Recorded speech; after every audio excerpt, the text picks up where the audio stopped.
1º de abril de 1964, um dia de triste memória para os brasileiros que amanheceram com tanques de guerra circulando nas principais ruas do país. Soldados perseguiam os que tentavam reagir contra o golpe que se instalava no país, precedido de uma ampla campanha desencadeada por instituições golpistas e apoiadas por setores da mídia brasileira.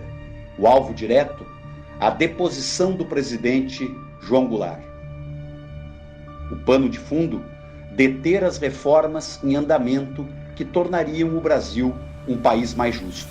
A reforma do ensino, a reforma agrária, a reforma econômica baseada principalmente na lei que taxaria a remessa de lucros para o exterior.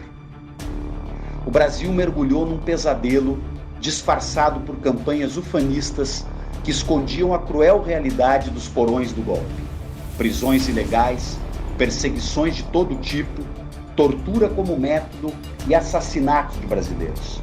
Mensagens anunciando um Brasil grande que disfarçavam a censura aos artistas, a repressão aos trabalhadores, as cassações de parlamentares que se insurgiam contra o autoritarismo.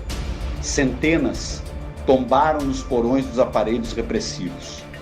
Muitos outros ainda carregam no corpo e na alma as marcas das torturas mais ignóbeis a que foram submetidos. Milhares foram perseguidos, caçados, demitidos ou exilados.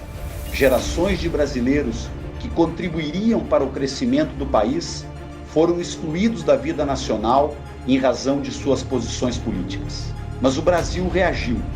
A luta pelas liberdades democráticas tomou conta das ruas.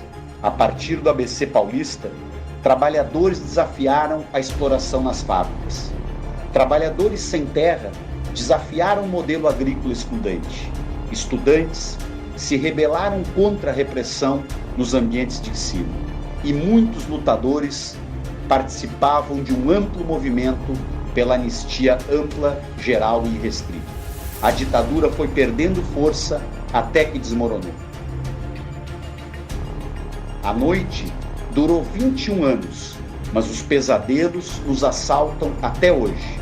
A transição da ditadura para a democracia realizou-se com base no esquecimento, enquanto outros países que viveram traumas políticos semelhantes se reconstruíram a partir da preservação da memória.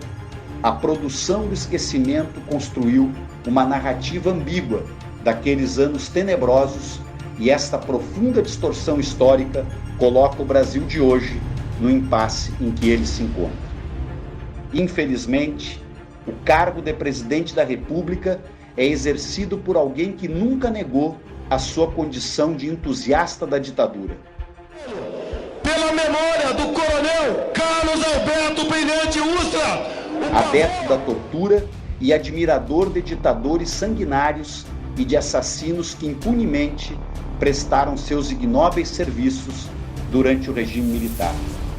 No momento atual, em que se sente acuado pelas reações de diversos setores da sociedade brasileira aos desmandos, aos crimes e à incompetência de seu governo para enfrentar os problemas nacionais e proteger a população da terrível pandemia que nos assola, Bolsonaro acena os fantasmas autoritários mais uma vez, com insinuações criminosas que significam agredir a democracia, ofender a justiça e desdenhar a liberdade conquistada pelas lutas dos brasileiros. Enquanto um governo argentino, por exemplo, promove uma ampla atividade para registrar os 45 anos de implantação da ditadura, assinalando a brutalidade daquele período e unindo a nação contra qualquer possibilidade de nova aventura golpista, o presidente do Brasil comporta-se como um saudosista do período da ditadura, e isto nenhum de nós pode aceitar.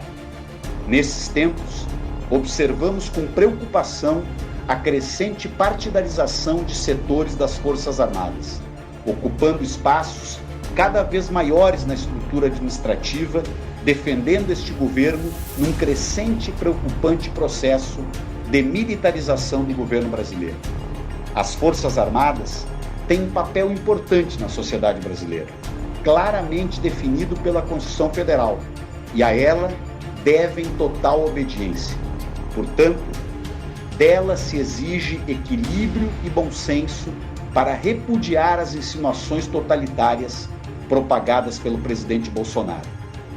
Golpe como o de 64 não se comemora, mas é importante que esta data desperte nos brasileiros a necessidade de compreender o que houve naquele período.